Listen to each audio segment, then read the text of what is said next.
You know, I've had 11 years here in Naples, and almost all of that time, because I met these wonderful folks at the Support Network very early in my career here. And we got together and talked about what we could do to hopefully benefit all of you folks. And that included the early stage group that Clark mentioned, which I've enjoyed being a part of for all these years. And it involved giving speeches like this one. And I was looking back over all of my speeches. Yes, I do keep copies of most of them. And of course, in recent years, they've been videotaping all this stuff. So now there are CDs. I'm like famous. And I noticed that there was a theme through the speeches over the years. And I'm going to go relive a little of that time with you. We'll go down memory lane if you don't mind. One of the very first talks that I gave was a very factual talk. That was apparently before I was the bad news guy. I could just give you information and encouragement. And back in that speech, I pointed out how much longer people were living today. And this is now old data. I can't tell you what the current data is, but in the 1999, so 10 years ago, Surgeon General's report, which he's required to give every so often, kind of like the census, he gave a report on aging at that time and pointed out that the average lifespan in 1900 was 47. And the average lifespan in 1995 was 75. So essentially in 1 century, we added, what, nearly 30 years of life. Now, obviously, that was in part because, you know, statistics, you have to watch those things. In part because we reduced dramatically infant mortality. So that raised the number pretty good just by having healthy babies. But we also learned a lot about diseases, and we learned how to be healthier people. We learned the kinds of things we were doing that probably were not helping us.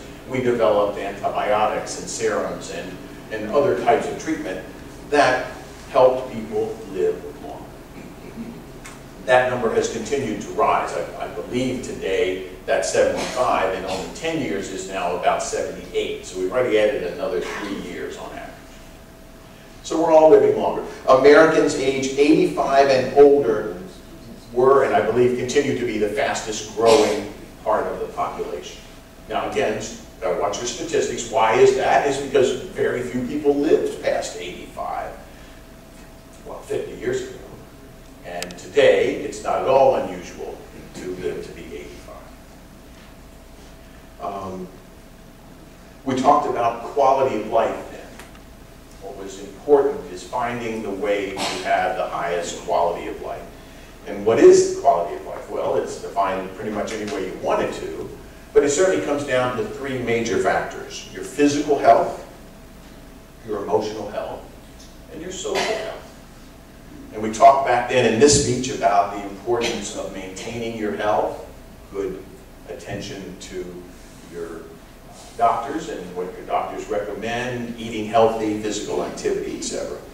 We talked about your emotional health, the importance of finding joy in your life, the importance of maintaining a lifestyle that gave you a sense of fulfillment, sometimes a sense of production. And we also talked about the importance of social health.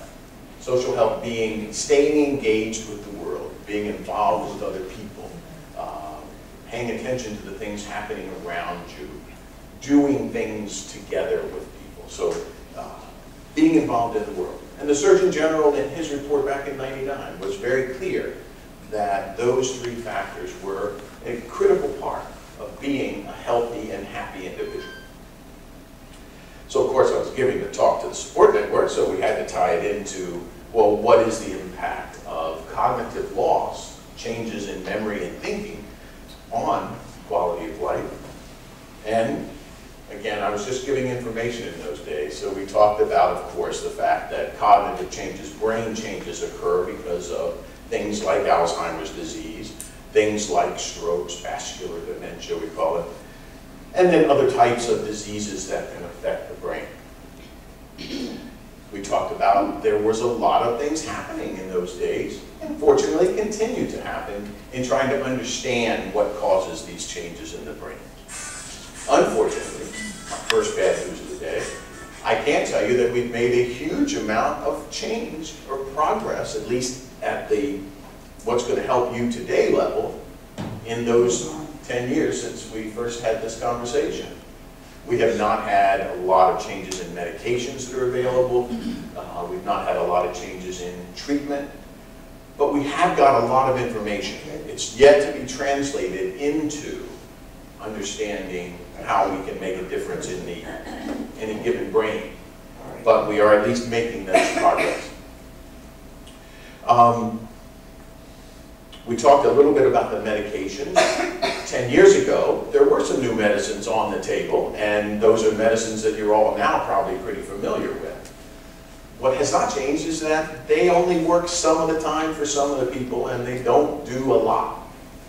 Okay, they slow it down. That's the best we can offer, and that ain't a bad thing, but it's not a cure, it's not reversal, it's none of the things that we ultimately want to see.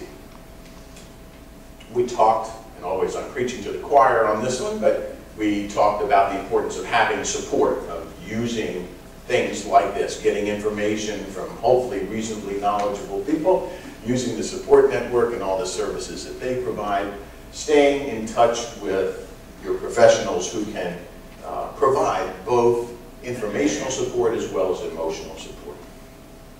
We talked about the importance of being proactive if you knew there was cognitive change occurring.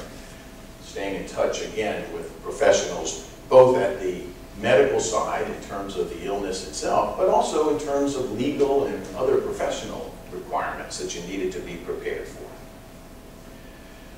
In that talk, we also talked a little bit about depression, the risks of depression with aging, not just with cognitive decline or being the loved one of someone that may have a cognitive decline like Alzheimer's. But we talked about the fact that depression occurs, you can't run from it, you need to pay attention and treat it.